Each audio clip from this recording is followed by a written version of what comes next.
Assalamualaikum warahmatullahi wabarakatuh. Perkenalkan, nama saya Fatih Fauziah dengan NIM 20105050595. Saya di sini akan menjelaskan tentang pandangan Islam mengenai inseminasi buatan. Apakah itu inseminasi buatan? Inseminasi buatan adalah perawatan kesuburan dengan cara menaruh sperma langsung ke dalam rahim, sehingga kemungkinan terjadinya kehamilan bisa lebih besar. Prosedur yang juga disebut in-treatment insemination atau IUI ini bertujuan meningkatkan jumlah sperma yang bisa mencapai tuba falopi, tempat sel telur berada. Pada proses pembuahan alami, sperma yang keluar dari penis harus berenang dari vagina ke serviks, alias leher rahim, lalu menuju rahim dan tuba falopi. Selama perjalanan itu, tidak semua sperma dikeluarkan bisa mencapai sel telur di tuba falopi. Dengan inseminasi buatan, sperma dimasukkan dengan alat khusus secara langsung ke rahim, sehingga bisa lebih mudah mencapai sel telur. Inilah yang membuat kehamilan lebih mungkin terjadi.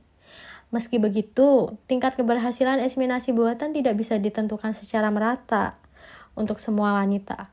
Sebab hal ini tergantung dari usia, penyebab ketidakkesuburan, obat kesuburan yang dikonsumsi, serta kondisi lain di tubuh. Apa sih dampak inseminasi buatan?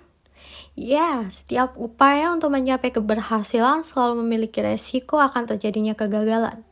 Namun, impian akan kebahagiaan yang didapat apabila berhasil terlalu berharga untuk dilewatkan, sehingga resiko akan terjadinya kegagalan pun siap ditanggung. Demikian kiranya pemikiran yang ada dalam benak setiap pasangan suami istri yang menjalani inseminasi buatan.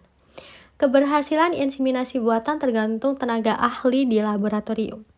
Walaupun prosedurnya sudah benar, bayi dari hasil inseminasi buatan dapat memiliki resiko cacat bawaan lebih besar daripada dibandingkan pada bayi normal.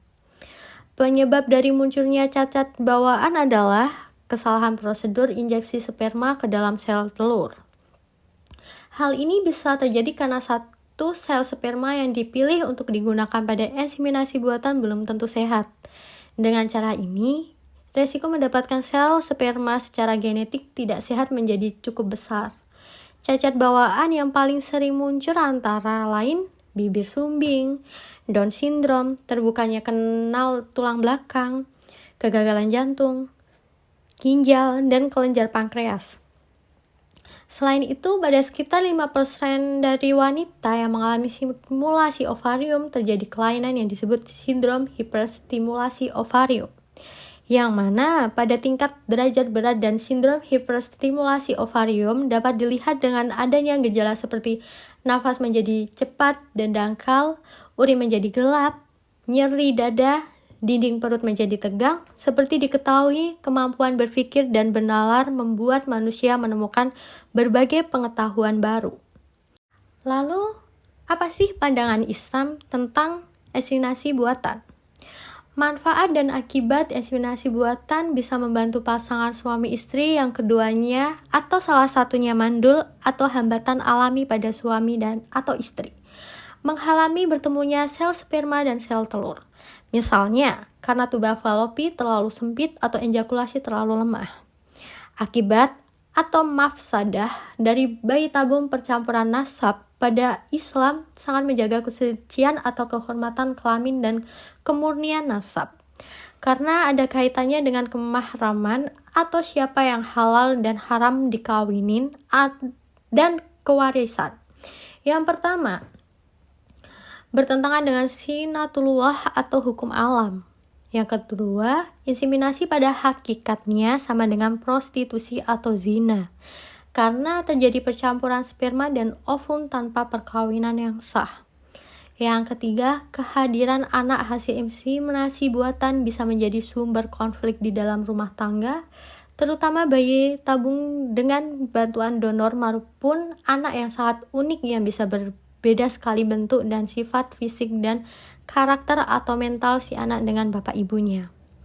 Yang keempat, Anak hasil inseminasi buatan atau bayi tabung yang percampuran nasabnya berselubung dan sangat dirahasiakan donornya adalah lebih jelek daripada anak adopsi yang pada umumnya diketahui asal dan nasabnya. Yang kelima, bayi tabung lahir tanpa proses kasih sayang yang alami, terutama pada bayi tabung lewat ibu titipannya yang harus menyerahkan bayinya pada pasangan suami istri yang punya benihnya. Sesuai dengan kontrak, tidak ada hubungan keibuan antara anak dan ibunya secara alami. Lalu, kesimpulannya adalah dari berbagai uraian yang telah saya jelaskan secara panjang dan lebar, maka pada bagian akhir ini saya dapat menyimpulkan sesuai dengan rumusan masalah sebagai berikut. Inseminasi buatan pada manusia menjadi topik yang sangat hangat dibicarakan di era globalisasi dan teknologi saat ini. Aplikasinya dalam masyarakat banyak menimbulkan permasalahan dan penafsiran yang berbeda-beda. Permasalahan yang muncul adalah apakah bayi tabung dan inseminasi buatan pada manusia diperbolehkan atau diharamkannya. Menurut hukum Islam, bayi tabung apabila dilakukan dengan sel sperma dan ovum suami istri yang sah, maka Islam memperbolehkannya. Baik dengan cara mengambil sperma suami, kemudian disuntikkan ke dalam vagina istri, maupun dengan cara pembuahan dilakukan di luar rahim. Terkait dengan inseminasi buatan pada manusia, Islam membolehkannya dengan persyaratan apabila dilakukan dengan sel sperma dan ovum suami istri yang sah. Dan sebaliknya, inseminasi buatan yang tidak berasal dari ovum dan sperma suami istri yang diharamkan atau yang tidak sah dan dianggap sebagai sama dengan zina atau prostitusi, meskipun dengan secara tidak langsung, dan sebagai akibat hukumnya, anak hasil inseminasi tersebut tidak sah dan nasabnya hanya berhubungan dengan ibu yang melahirkannya. Baik, hanya itu yang bisa saya sampaikan. Semoga bisa menjadi contoh atau sebagai ilmu yang bisa didapat. Sekian dari saya. Wassalamualaikum warahmatullahi wabarakatuh.